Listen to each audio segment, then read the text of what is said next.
Hello दोस्तों, कैसे हैं आप। उम्मीद है बढ़िया होंगे, मस्त होगे और मस्ती कर रहे होंगे और सीख रहे होंगे और समझ रहे होंगे और और फील कर रहे होंगे। तो आज हम बात करना चाहते हैं नेचुरल सिलेक्शन पे, ठीक है। जो कि नेचुरल सिलेक्शन का थ्योरी दिए थे डार्विन चचा, ठीक है। डार्विन चचा काफ़ी अच्छे इंसान थे और काफ़ी मस्त थे। अपनी दुनिया में रहते थे, किसी से उनको ज़्यादा कोई मतलब नहीं होता था। बस घूमते थे, फिरते थे, देखते थे, सोचते थे, समझते थे, ठीक है। ऐसा था उनका। तो एक बार वो निकले, बहुत लंबी यात्रा है, 5 साल का यात्रा सोच लो। निकले समुद्री यात्रा पे, निकले 22 साल का ही एज में, सोचो। और हम लोग तो निकल ही नहीं पाते, हम सोचते ये होगा वो होगा ऐसा।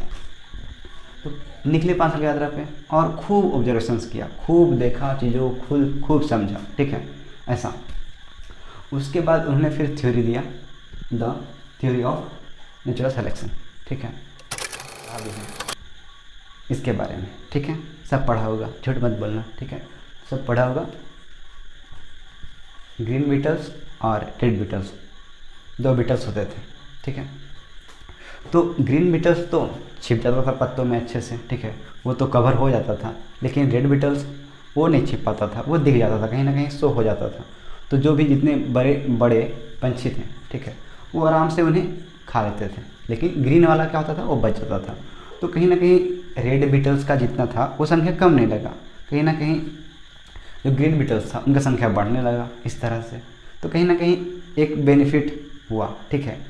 किनके साथ, ये ग्रीन बीटल्स के साथ। तो ऐसा हुआ कैसे, ये रेड बीटल्स ग्रीन बीटल्स कैसे, सेक्सुअल रिप्रोडक्शन हुआ, वेरिएशन हुआ, वेरिएशन के कारण ये ग्रीन बीटल्स बना, ठीक है। उसके कारण से तो देखो, रिप्रोडक्शन 2 तरीके से होता है, ए सेक्सुअल और सेक्सुअल। तो सेक्सुअल में ये एडवांटेजेस हैं कि जो नया स्पीसीज आएगा उसमें कुछ नया वेरिएशन होता है, ठीक है। सपोज करो आप अपने मम्मी पापा के बच्चे हो, ठीक है। तो जो आपके मम्मी पापा हैं, कुछ कोडेड तो हो के आया हो आप में, लेकिन आप में कुछ नया भी आया है, ऐसा, ठीक है। ऐसा होता है। तो ये सीन होता है सेक्सुअल रिप्रोडक्शन में, ठीक है। और इस सेक्सुअल में क्या होता है, पूरा कॉपी बन जाता है, ठीक है। जैसे अमीबा के बारे में हम लोगों ने पढ़ा हुआ क्लासेस में कि अमीबा बस क्लोन बनाते हैं 2, ठीक है। डॉक्टर सेल्स बनाता है 2, एकदम सेम होता है। तो आप अगर उन दोनों को देखोगे तो पता नहीं कर पाओगे कौन है माँ है और कौन बच्चा है, मतलब डिट्टो सेम, नो वेरिएशंस, कोई वेरिएशंस नहीं, कुछ नहीं, ठीक है। क्योंकि वो सिंगल पेरेंट से बना है, ठीक है। और यहाँ पे जो सेक्सुअल रिप्रोडक्शन होता है उनमें 2 पेरेंट का इन्वॉल्वमेंट होता है, ठीक है। उसके कारण से वेरिएशंस होता है। तो अब यहाँ तक टॉपिक पे, ठीक है, वो तो हो गया रिप्रोडक्शन के बाद। अच्छा, यहाँ नेचुरल सिलेक्शन पे। तो नेचुरल सिलेक्शन क्या होता है, नेचर के साथ जो चीज़ें अडेप्ट कर पाता है, ठीक है। जो स्पीसीज अडेप्ट कर पाता है नेचर के अकॉर्डिंग और नेचर के साथ में, ठीक है, वो स्पीसीज आगे बढ़ता है, आगे बढ़ता जाता है, ठीक है।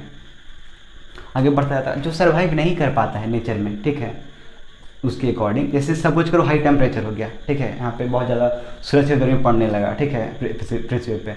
तो जो सर्वाइव मतलब जो स्पीसीज सर्वाइव कर पाएगा इसके अकॉर्डिंग, नेचर के अकॉर्डिंग, सनलाइट तो ज़्यादा आ रहा है तो बहुतों को इरिटेशन होगा, या फिर जो भी सर्वाइव नहीं कर पाएगा तो वो मर जाएगा, उनका डेथ हो जाएगा। और जो बाकी बचा वही फिर धीरे धीरे समय के साथ हो सकता है कुछ अलग हो, तो धीरे धीरे वो जो स्पीसीज है अपने आप को उस टाइप से बना लेगा, ज़्यादा हीट एब्जॉर्ब करने का, ठीक है। मतलब ज़्यादा हीट के साथ वो जीने लग जाएगा, ऐसा, ठीक है। तो देन ऐसा होता है स्पीसीज के साथ में, ठीक है। तो स्पीसीज जो सर्वाइव कर पाता है वो नेचर के अकॉर्डिंग फिट होता है, ठीक है। इसको बोलते हैं सर्वाइवल ऑफ द फिटेस्ट। जो सर्वाइव कर पाएगा वो नेचर में फिट रहेगा, ठीक है। यहाँ पे देखो, यहाँ पे कमज़ोरों का जगह नहीं है एक तरह से, देखो नेचर में तो, ठीक है। अगर आप कहीं लड़ाई भी देखो, लड़ाई होता है तो जो ज़्यादा पावरफुल है, जो कम पावरफुल है, वो दोनों में ज़्यादा पावरफुल जीतेगा, फिक्स है। तो ऐसा नेचर कोड ही ऐसा है, ठीक है, नेचर का, कि जो फिट होगा, फिट कहने का मतलब वो नहीं जिम चला गया, जिम बॉडी बना लिया, वो फिट नहीं। नेचर के अकॉर्डिंग फिट का मतलब होता है इन्वायरमेंट के साथ सर्वाइव करना, इन्वायरमेंट के साथ अपने को ढालना, उस टाइप से बनाना, ठीक है। और जो नेचर के अकॉर्डिंग नहीं बना पाता है वो मर जाता है या फिर सर्वाइव नहीं कर पाता है नेचर में, ठीक है। तो इस टॉपिक का बताने का मतलब ये है कि मतलब हमारी ज़िंदगी में भी बहुत सारा समस्या ऐसा आता है जो कि हमें कहीं कहीं लगता है कि बस यार अब बस बहुत हो गया, अब हम नहीं रह सकते हैं या फिर नहीं रह पाएंगे, ठीक है। ऐसा होता है, ठीक है, सबके साथ होता ही होगा, जो कि ठीक है। तो उस टाइम पे हम सोचते हैं बस अब क्या ही ज़िंदगी है, लेकिन ज़िंदगी बहुत अच्छा है, खूबसूरत है।